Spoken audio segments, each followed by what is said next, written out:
Hi folks, it's Andy. I hope you're having a fantastic day. Welcome to this week's Kendo rant. As you can see, I am once again bespectacled as I am still suffering from horrible, evil hay fever allergies, and that's why it looks like I've been punched in the eye. So you'll have to forgive that. We've got some fantastic questions for you today, loads of them this week. So thank you everybody for sending those in. We'll get to them in a minute, but don't forget, like, share, subscribe, you know, all the YouTube stuff. But if you want to get better at Kendo, what you have to do is you have to click subscribe and a little bell appears. That's called the Kendo bell. When you ring that bell, you click on that, you start immediately getting better at Kendo. So if you really want to improve, you make sure you do that. And more importantly, even than that, is if you like the videos that I put out for absolutely no cost whatsoever to you, completely free videos, I've got loads coming as well. I've got some more instructional videos on the way. I've got a new video series as well planned, which will be starting on very, very soon. So yeah, if you do enjoy all this content, you want to support it, we don't do any of the usual sort of Patreon stuff or any of that sort of stuff here. All you have to do is shop at KendoStar.com. That's my website that sells amazing, wonderful Kendo equipment. That's what keeps the lights on, keeps the camera rolling, and it keeps my family fed. So make sure you shop at KendoStar.com. It's the best rated equipment website online, so it's win-win really. You get amazing gear. There's probably people in your dojo using our kit, to be honest. So yeah, shop at KendoStar.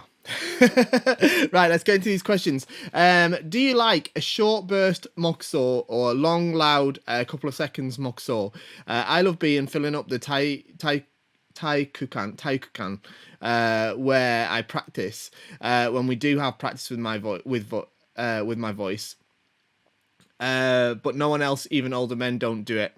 So yeah, well, actually, we don't say mokuso in my dojo. There's the ZNK, the All Japan Kendo Federation, a few years ago, sort of started to give advice that they want to kind of remove the word mokuso from the lineup. So we don't actually do it in our dojo.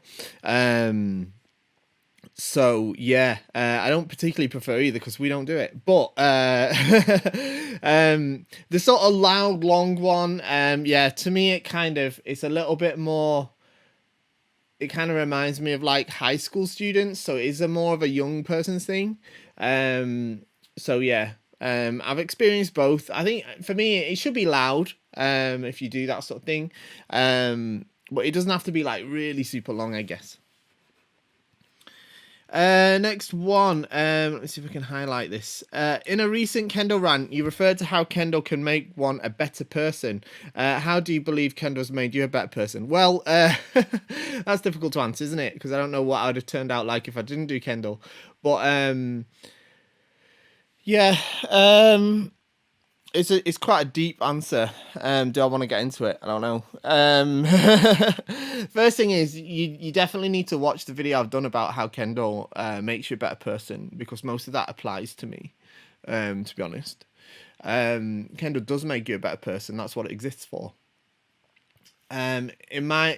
Personally, you know, I've sort of become involved in Kendo probably much more than most people do. And it's probably had a bigger effect on my life than it does for even most people. So, you know, I think that it has improved my awareness of how I conduct myself, how I behave, both in public and in private, how I treat others with sort of respect. And it's not to say that people that don't do Kendo don't do that. Of course, that's not the case at all. And it's not even to say that if I didn't do Kendo, I wouldn't treat others with respect. I certainly would. But I guess the way I think about things is very different, thanks to how I've absorbed elements of Japanese culture through the medium of Kendo. Things like, you know, I don't like it when people don't respect public places, or communal areas, and I don't like it when, you know, I like to take responsibility for my own actions and things, even small stuff. So, you know, if one of the examples I used in the video was like, you know, I go to the gym quite a lot, and in the gym, lots of people in the changing area, whilst they're taking a shower, will leave their stuff sort of sprawled everywhere over the benches and stuff. And, you know, for me, that's kind of has a kind of disregard for the people that are using that communal space. I think you should kind of leave it tidy, and where it's not going to be in the way of somebody else.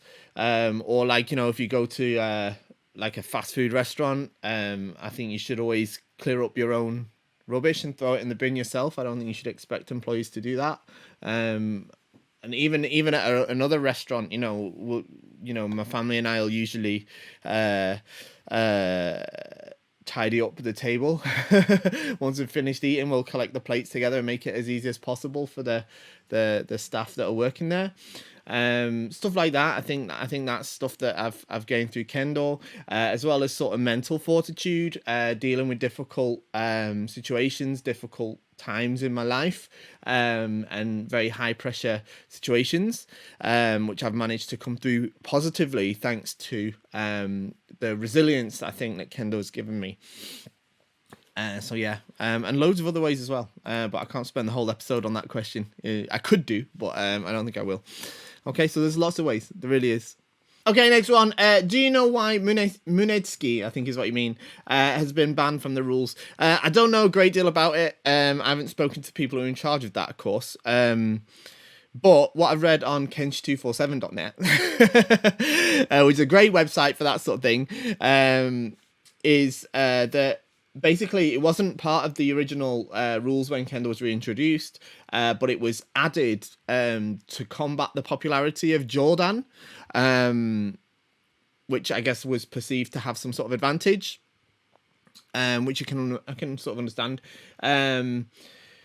So obviously somebody's doing Jordan. Munedzuki is a very easy target to string comparatively. Yeah, and then that obviously had the desired effect. Less people started using Jordan, and then it was removed again because of that. Probably it was a bit of overcompensation. But look, I don't think it matters. I don't think it needs to be in the rules either. I'm glad it's not in the rules. I've heard people argue that it should be part of the rules, but I disagree. I think Kendo is better with the targets as they are, because I don't think that Kendo should be misconstrued as effective sword fighting. Okay. Next one. Hey Andy, just for fun, can you take us through a rundown of your training when you were representing your country? The question is, do you feel that as training begins to commence, that there will be a lot of people who do Kendo coming back to the dojo? Okay, so the first bit, training when I was representing my country, obviously it was very different throughout different eras and different periods of my life. I was representing my country in international Shiai for the best part of 15 years. I think I was on it like 13, 14 years, something like that. So it's quite a long time. But probably the sort of main thing when I was probably training the most for it, and as sort of the best training that I did for it, I was probably obviously I was living in Japan, and I moved to Japan to train Kendo so that I could perform better in the national team. That was the original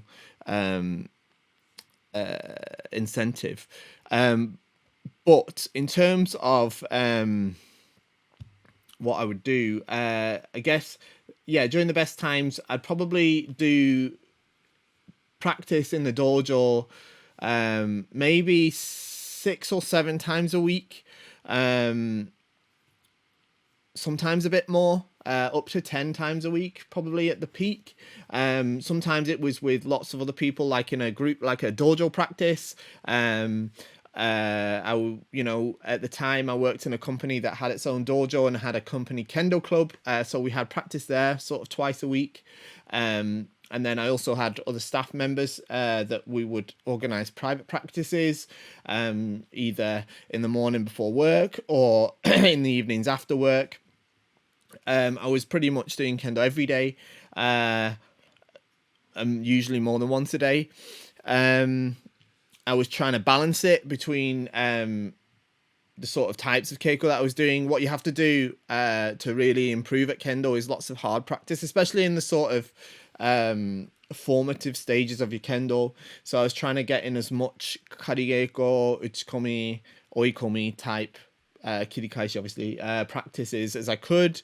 I was practicing with high school students quite a lot. That was very good for me.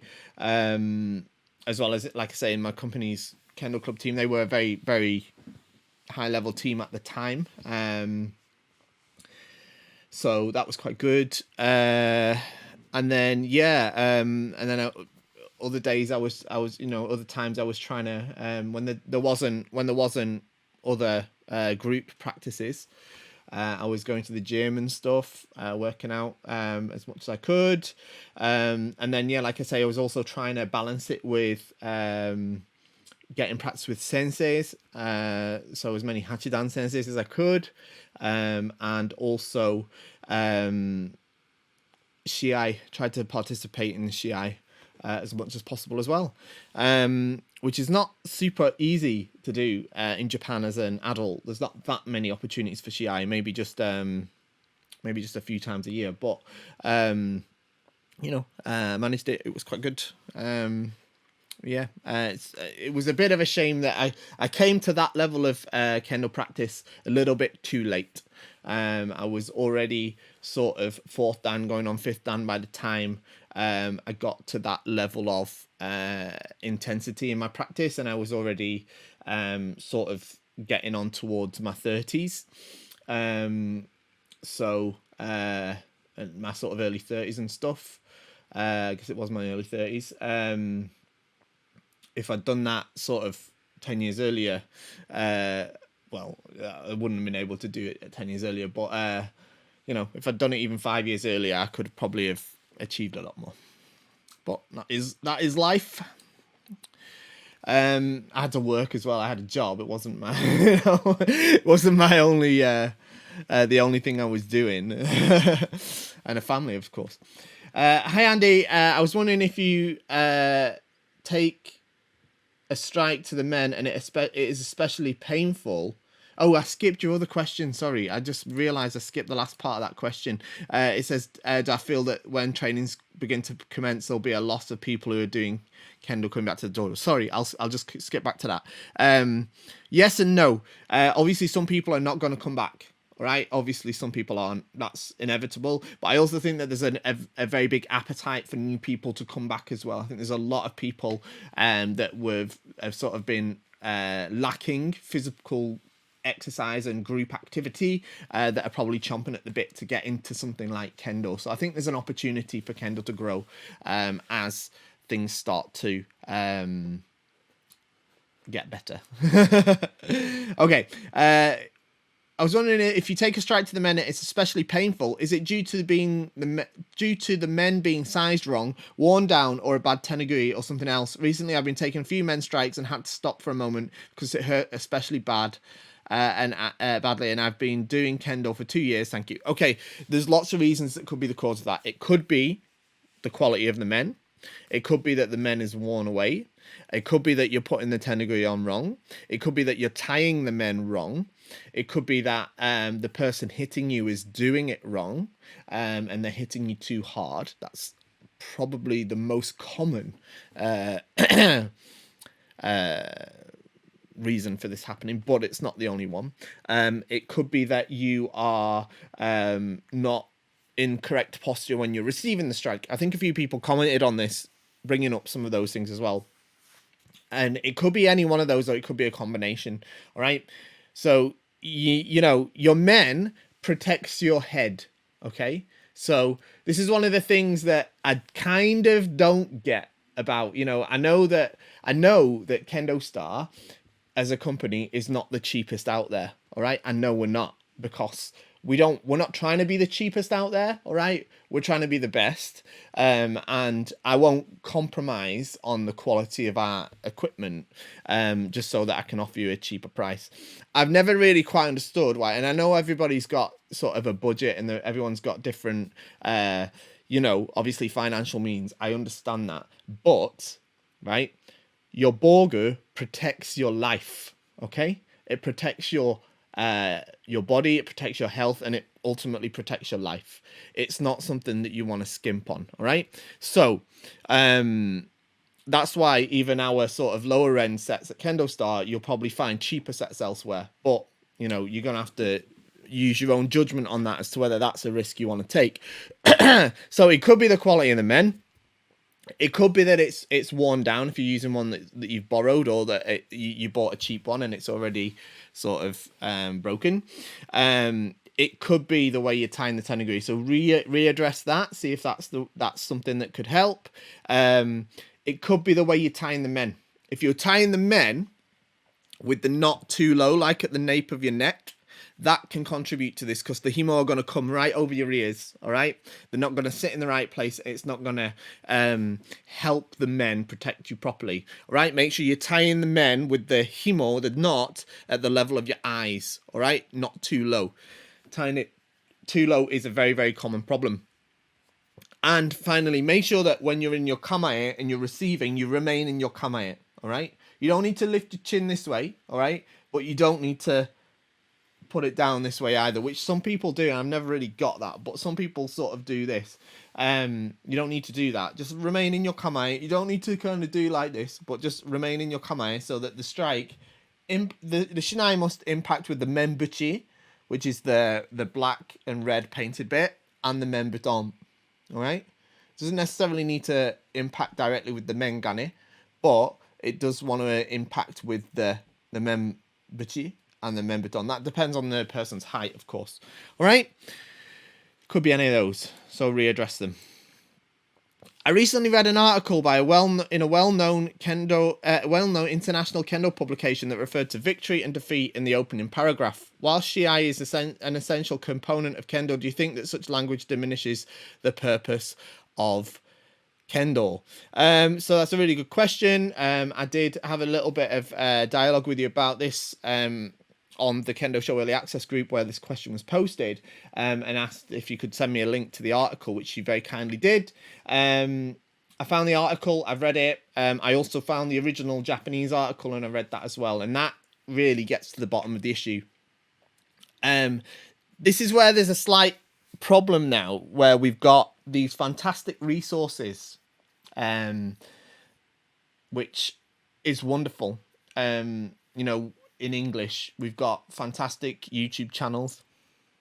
We've got fantastic magazines, online magazines and resources, and some of them are connected to direct Japanese sources, like the one you mentioned. Problem is that there are lots of areas for, let's say, kind of confusion over translation, all right? So the article that you mentioned uses the word shobu, okay, in the Japanese version, which literally means victory and defeat, all right? So it's not wrong that they translated it as victory and defeat, all right? It's correct. However, in daily Japanese language, and even in and especially even in a Kendo context, shobu doesn't always mean shiai, okay? So the context of the article that you're mentioning isn't specifically relating to shiai, all right? It's relating to the concept of shobu that's happening between two people in the tachiai, which is an integral part of Kendo, right? You have to try and win with your waza, okay? Now, what you have to then, there's a deeper conversation below that as to what is victory and what is defeat in this concept. And there's, you know, that's one thing. But what I'd be keen to stress is that, having read only the first paragraph of that article in Japanese, that it's not specifically referencing Shiai, all right? So it doesn't at all diminish the purpose of Kendo. It reinforces the purpose of Kendo. The concept of Shobu, victory and defeat, is integral to the study of Kendo and the purpose of Kendo. So yeah, it's difficult because we use the terms victory and defeat. We instantly consider as a sort of competitive sporting setting. But like I say, it's not really relevant in this specific case. So it's difficult. There's a grey area around the translation there. What, you know, without going on too long about it, but what it's talking about is, like I say, when two people have their tachiai, both of them are trying to achieve victory over the other. That's the point, right? Nobody is doing the tachiai to intentionally lose. Yeah. The tachiai, yeah? I'm not talking about being the motodachi. Yeah, I'm talking about when you're doing the tachiai, when you're facing the opponent or the aite, the partner. You must try your best to make your waza successful in order not only for the keiko to be effective for yourself, but also for your partner. And if you don't embrace that, like if you're just saying, well, I'm just going to try and practice my koteichi and I don't care if I am successful or not, or I don't care if you know, yeah, they're effective kote strikes or not, then that's not going to improve your kote strikes. And it's certainly not going to be the effective keiko for the partner either. Yeah. So that concept of shobu it's super important, actually, on many levels, many levels. Hey again, Andy Fish, do you have anything new in the works for KendoStar, future Bogo designs, gear, or the like that we could get hyped about, and we'll see that lovely gold KS logo again? Yeah, I've always got new stuff in the pipeline. We've got some really cool stuff coming for over the summer. Actually, I'm not able to tell you what it is, or even what type of product it is, or a team of ninjas will turn up and take me away. So, just watch the site. We've got new stuff coming. We've got some really exciting new products coming, actually. I'm really looking forward to it. Next one, what are the pros and cons of using a felt uchiwa against an aizomi cotton? So the uchiwa is the ring inside the men that sits against your face. Usually there's two main types of fabric that's used for that, felt or cotton. There's not a massive difference between the two. Some people prefer one or the other. They do have some advantages. Essentially, with the cotton, you get a little bit more durability, all right? A little bit more durability. But it's a bit like a lot of other aspects of Kendo Boga design. Unless you're practicing like 7 times a week and only using one men, it's not something the majority of people are going to kind of encounter, the difference in durability there. The advantages of the felt one, which is what we generally use for the majority of our boga, is that it tends to be softer against the skin. It tends to fit to the face better, okay? And it doesn't stain you blue, all right? The aizomi stains your face blue, but the felt one doesn't. So that's what that's about. I was watching this video from the World Championships and I noticed the Korean team all have a black stripe down the side of their hakama. Do you know if there's a story or reason behind that? I don't know. I can't say for a definite fact, but I was told by somebody who was part of the Korean national team selection group that that uniform with the black stripe was originally the sort of uniform of a particular prestigious university that was very strong for Kendo, and basically most of the Kendo national team came from that university. And they ended up sort of adopting it as their national team uniform as well. That's what was told to me. I can't vouch for whether it's definitely true or not. Kind of cool if it is, but I don't know. Okay. Next one. Do you feel that there's tension between using or relying on waza that you're good at or gives you the desired results, ippon, etc., as opposed to trying and embracing the techniques and tactics that you're not so good at? And how that relates to in different contexts like shiai, keiko, etc. I hope this inquiry isn't clear as mud. Yes and no. I understand what you're saying. What you're saying is you know, is there a sort of conflict really between the idea of just practicing what you're good at or trying to improve the things that you're not as good at by practicing them as well? And it really is a context thing. Yeah, it really is a context thing. So it depends on the situation in terms of who my partner is, as well as the situation that we're crossing shinai. In the shiai, it's a bad idea to start whipping out techniques that you're not very good at. All right, it's a bad idea. That isn't the point of shiai. You have to bring your A game to the shiai. All right.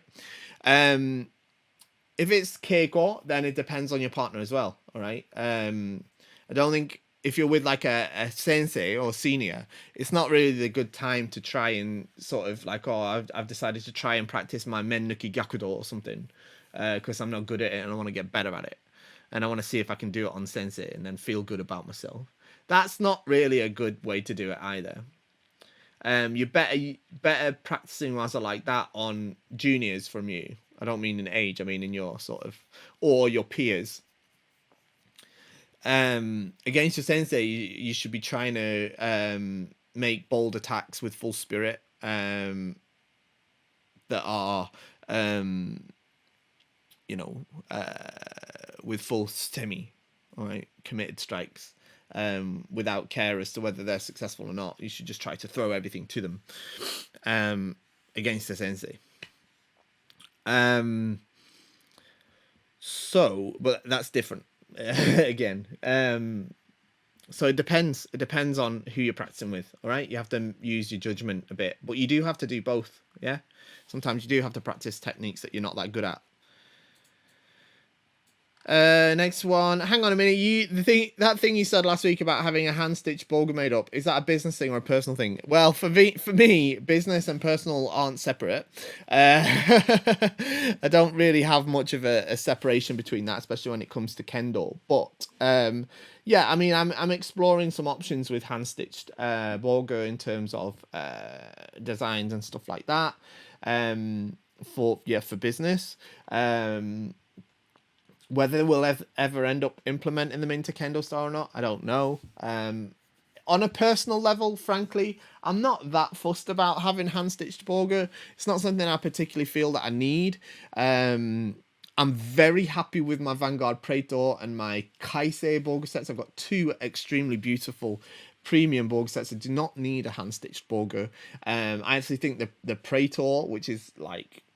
I just love that boga, and my kaisei as well is just beautiful. Both of those surpass most hand stitched boga sets anyway. The only one that I've seen that's sort of on a par, and if anything slightly better than those, is the kanzetsu that we sell, which is why we sell it. I wouldn't sell one that was sort of inferior anyway.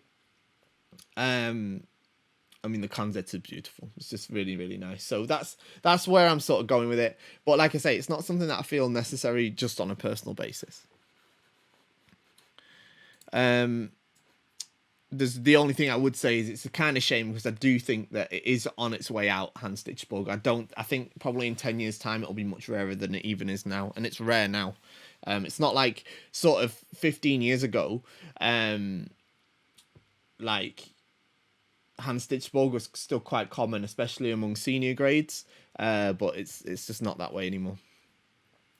Hi Andy, in my club I've noticed my sensei and some others wear kind of belt under their hakama. Do you know what it is? I suppose it doesn't improve your kendo ability, but it's interesting to learn more about. Thanks. So that's probably an obi. It is a belt. Usually it's not worn for kendo, but some people that do kendo like to wear them. It's usually more worn for iaido because it's easier to put a sword in, through that. You don't need them for kendo. I have worn them in the past, but I don't. Some people who wear them say that they're beneficial. I don't personally feel that, but cool if you do. All right. It's an individual thing, right? We're nearly there. The police kendo is more aggressive. Is that this is true? So no, innately police kendo is not more aggressive. Really. In its sort of self, but the police tournaments are far more aggressive. All right, so the All Japan Police Championships and the All Japan Police tournament. So one's an individual, one's teams.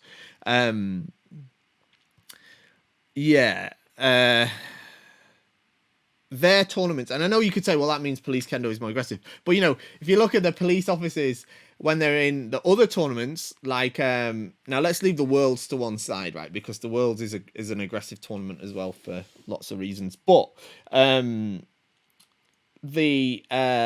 All Japan Championships and the police officer in that, they're no more aggressive than anyone else. So it's not that they're, and I've been and trained with police officers. They don't train in a more aggressive way. The problem is that the police tournaments themselves tend to be more aggressive because it's a little bit more. It's a problem, in my opinion. It's one aspect of kendo in Japan that I'm not really all that enamored with, should we say, and I think could do with a bit of a change. But these police officers they attend these shiai, and it's kind of their professional job assessment. And if they go there and they don't do very well, then they get faced with very difficult questions from superiors who potentially don't even do kendo or have any understanding of kendo. They're like, well, why did you do rubbish at the tournament? What have you been doing all year, sort of thing. So it when your sort of job is on the line, then yeah, of course things tend to get a little bit aggressive, and the rules are a little bit different in the police CI in that they're allowed to do the foot sweeps. You don't see it that often though. You don't get ippon or anything for it, so you don't see it that often, but sometimes happens. Last one. Hi Sensei, a couple of questions about kote. As the strike zone, what part of the kote counts as a strike zone? Is it just the futon, or does the wrist joint or the actual glove part count as well?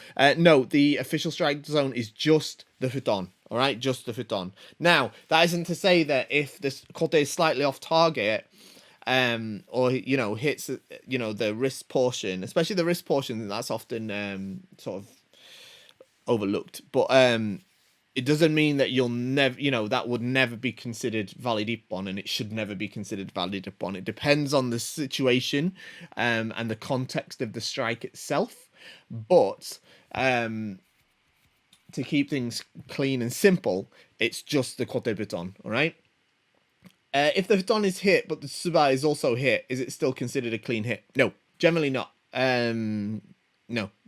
It depends on the context of the strike itself as to whether a shimpan could reasonably consider it a valid strike or not. But in principle, no, you have to just hit the futon. And when doing kote men, if you cleanly hit the kote, but the men strike is off or blocked, could that be counted as ippon? No. If you're doing, if you do a fantastic kote, and then you do a men strike and that doesn't work, your kote is ignored. Okay, because you didn't. The kote itself can't fulfill the criteria of Yuko Datotsu properly if you immediately follow it with a failed strike. So yeah. You have to, if you hit the kote solid, it's kote, and you have to claim the kote. But then you try to hit men, and then you miss. No. Okay, that's it. Thank you for joining me today. Some fantastic questions, as I said. Don't forget, like, share, subscribe. Ring the Kendo bell if you want to get better at Kendo. Join the Kendo Show Early Access group. There's a link in the description. That's where all these questions are from. Shop at KendoStar. Got a little advert thing here. Shop at KendoStar. Support the channel. And see you all next time. Bye-bye.